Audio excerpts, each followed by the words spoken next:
ನಮ್ಮಿಬ್ಬರ ಮಧ್ಯೆ ಹೊಂದಾವಣಿಕೆ ಅಂತಕ್ಕಂಥದ್ದು ಬರ್ತಾ ಇಲ್ಲ, ಹೀಗಾಗಿ ನಾವು ಒಪ್ಕೊಂಡೇ ಡಿವೋರ್ಸ್ ಅನ್ನ ಪಡೆದಿದ್ದೀವಿ. ರೀಲ್ಸ್ ಮಾಡೋದನ್ನ ನಿಲ್ಲಿಸ್ತಾ ಇರೋದ್ರಿಂದ ನಿವೇದಿತಾ ಡಿವೋರ್ಸ್ ಕೊಟ್ರು ಅನ್ನುವಂಥದ್ದು.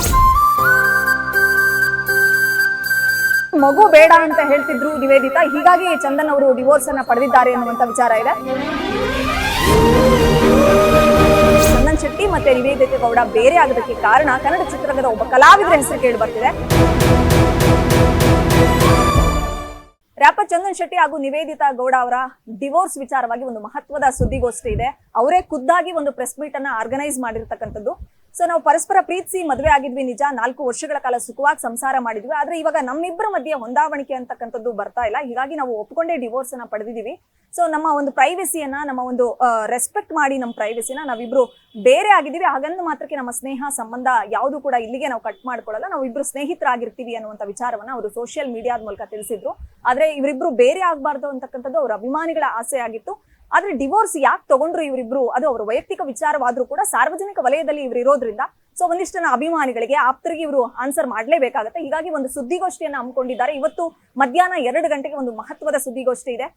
ಮೊನ್ನೆ ಜೂನ್ 7ನೇ ತಾರೀಕು ಫ್ಯಾಮಿಲಿ ಕೋರ್ಟ್ ನಲ್ಲಿ, ಅಂದ್ರೆ ಶಾಂತಿನಗರ ಫ್ಯಾಮಿಲಿ ಕೋರ್ಟ್ ಇಂದ ಅವರು ಡೈರೆಕ್ಟ್ ಮೈಸೂರಿಗೆ ಹೋಗಿದ್ರು ಅನ್ನುವಂತ ಸುದ್ದಿ ಕೇಳಿ ಬಂದಿತ್ತು. ಅಂದ್ರೆ ಡಿವೋರ್ಸ್ ಪಡೆದ ಅನಂತರ ಮಾಧ್ಯಮಗಳ ಮುಂದೆ ಬಂದಿರಲಿಲ್ಲ, ಮತ್ತೆ ಸೋಷಿಯಲ್ ಮೀಡಿಯಾದ ಮೂಲಕ ಒಂದು ಪೋಸ್ಟ್ ಅನ್ನ ಹಾಕಿದ್ರು ಬಿಟ್ರೆ ತಾವು ಡೈವರ್ಸ್ ತೆಗೆದುಕೊಳ್ಳೋದಕ್ಕೆ ರೀಸನ್ ಏನು ಅನ್ನುವಂತ ವಿಚಾರವನ್ನ ಹಂಚ್ಕೊಂಡಿರ್ಲಿಲ್ಲ. ಆದ್ರೆ ಇವತ್ತು ಮಧ್ಯಾಹ್ನ 2 ಗಂಟೆಗೆ ಖುದ್ದಾಗಿ ಚಂದನ್ ಶೆಟ್ಟಿ ಮತ್ತು ನಿವೇದಿತಾ ಗೌಡ ಒಟ್ಟಿಗೆ ಬಂದು ನಾವಿಬ್ರು ಯಾಕೆ ಬೇರೆ ಆಗಿದ್ವಿ ಅನ್ನುವಂತ ವೈಯಕ್ತಿಕ ವಿಚಾರವನ್ನ ಹೊರಬಿಡೋದಕ್ಕೆ ಅವರು ಮುಂದಾಗಿರ್ತಕ್ಕಂಥದ್ದು. ಯಾವ್ಯಾವ ವಿಚಾರವನ್ನ ಅವ್ರು ಹೇಳ್ತಾರೆ, ಯಾಕೆ ಅವರಿಬ್ಬರ ಮಧ್ಯೆ ಹೊಂದಾವಣಿಕೆ ಬರ್ತಾ ಇಲ್ಲ, ಆ ಎಲ್ಲಾ ವಿಚಾರಗಳನ್ನ ಹೇಳ್ತಾರೆ. ಅಥವಾ ಒಂದಿಷ್ಟು ಗಾಸಿಪ್ಗಳು ಕೇಳಿ ಬರ್ತಾ ಇದೆ. ಚಂದನ್ ಶೆಟ್ಟಿ ಮತ್ತೆ ನಿವೇದಿತಾ ಗೌಡ ಬೇರೆ ಆಗೋದಕ್ಕೆ ಕಾರಣ ಕನ್ನಡ ಚಿತ್ರರಂಗದ ಒಬ್ಬ ಕಲಾವಿದರ ಹೆಸರು ಕೇಳಿ ಬರ್ತಿದೆ.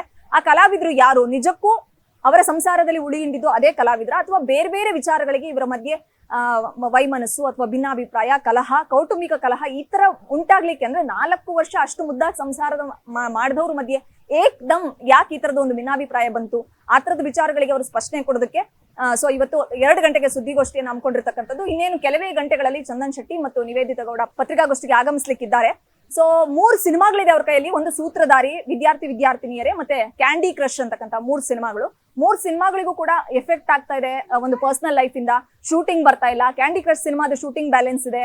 ಸೂತ್ರಧಾರಿ ಸಿನಿಮಾದ ಒಂದು ಪೋಸ್ಟ್ ಪ್ರೊಡಕ್ಷನ್ ಕೆಲಸಗಳು ನಡೀತಾ ಇದೆ, ಅದಕ್ಕೂ ಕೂಡ ಡಬ್ಬಿಂಗ್ ಬರಬೇಕು. ಸೊ ಇವರಿಬ್ರು ವೈಯಕ್ತಿಕ ಜೀವನದಲ್ಲಿ ಈ ತರ ಬೇರೆ ಬೇರೆ ಆಗಿದ್ರಿಂದ ನಮ್ಮ ಸಿನಿಮಾಗಳಿಗೆ ಪೆಟ್ಟು ಬೀಳುತ್ತೆ ಅನ್ನುವಂತ ಆತಂಕದಲ್ಲಿ 3 ಸಿನಿಮಾಗಳ ನಿರ್ಮಾಪಕರಿದ್ದಾರೆ. ಸೊ ಆ ನಿರ್ಮಾಪಕರಿಗಳಿಗೂ ಕೂಡ ಇವರು ಇಲ್ಲ, ನಾವು ನಿಮ್ ಬೆಂಬಲವಾಗಿ ನಿಲ್ತೀವಿ ಅನ್ನುವಂತ ಭರವಸೆ ಏನಾದ್ರು ಕೊಡ್ತಾರ? ಕ್ಯಾಂಡಿ ಕ್ರಶ್ ಸಿನಿಮಾದ ಶೂಟಿಂಗ್ ಬ್ಯಾಲೆನ್ಸ್ ಇದೆ, ಆ ಸಿನಿಮಾವನ್ನ ಮುಗಿಸ್ಕೊಡ್ತಾರ? ಈ ಎಲ್ಲಾ ಪ್ರಶ್ನೆಗಳು ಇದ್ದೇ ಇದೆ. ಜೊತೆಗೆ ಇವರಿಬ್ರು ಬೇರೆ ಆಗೋದಕ್ಕೆ ಕಾರಣ ರೀಲ್ಸ್ ಅನ್ನುವಂತ ವಿಚಾರ ಕೇಳಿ ಬರ್ತಾ ಇದೆ. ರೀಲ್ಸ್ ಮಾಡೋದನ್ನ ನಿಲ್ಲಿಸ್ತಾ ಇರೋದ್ರಿಂದ ನಿವೇದಿತಾ ಡಿವೋರ್ಸ್ ಕೊಟ್ರು ಅನ್ನುವಂಥದ್ದು. ಮತ್ತೆ ಜೊತೆಗೆ ಮಗು ಬೇಡ ಅಂತ ಹೇಳ್ತಿದ್ರು ನಿವೇದಿತಾ, ಹೀಗಾಗಿ ಚಂದನ್ ಅವರು ಡಿವೋರ್ಸ್ ಅನ್ನ ಪಡೆದಿದ್ದಾರೆ ಅನ್ನುವಂತ ವಿಚಾರ ಇದೆ. ಸಾಕಷ್ಟು ಅಂತೆ ಕಂತೆ ಮತ್ತೆ ಊಹಾಪೋಹಗಳ ವಿಚಾರಗಳಿಗೆ ಸ್ಪಷ್ಟನೆ ಕೊಡೋದಕ್ಕೆ ಚಂದನ್ ಮತ್ತು ನಿವೇದಿತಾ ಬರ್ತಾರೆ. ನೋಡೋಣ ಯಾವ್ಯಾವ ವಿಚಾರಗಳಿಗೆ ಅವ್ರು ಸ್ಪಷ್ಟನೆ ಕೊಡ್ತಾರೆ, ಮತ್ತೆ ಇವರಿಬ್ಬರ ಸಂಸಾರದಲ್ಲಿ ಉಳಿ ಹಿಂಡಿದ ಆ ಕಲಾವಿದ ಯಾರು ಅನ್ನೋದನ್ನ ಕಾದ್ ನೋಡ್ಬೇಕಾಗುತ್ತೆ. ಬೆಂಗಳೂರಿನಿಂದ ಕ್ಯಾಮ್ರಾ ಪರ್ಸನ್ ಗಿರೀಶ್ ಜೊತೆ Vishalakshi, entertainment bureau, guarantee news. ಇದು ಸುದ್ದಿ ಖಚಿತ, ನ್ಯಾಯ ನಿಶ್ಚಿತ. ಗ್ಯಾರಂಟಿ ನ್ಯೂಸ್, ಸುದ್ದಿ ಖಚಿತ, ನ್ಯಾಯ ನಿಶ್ಚಿತ.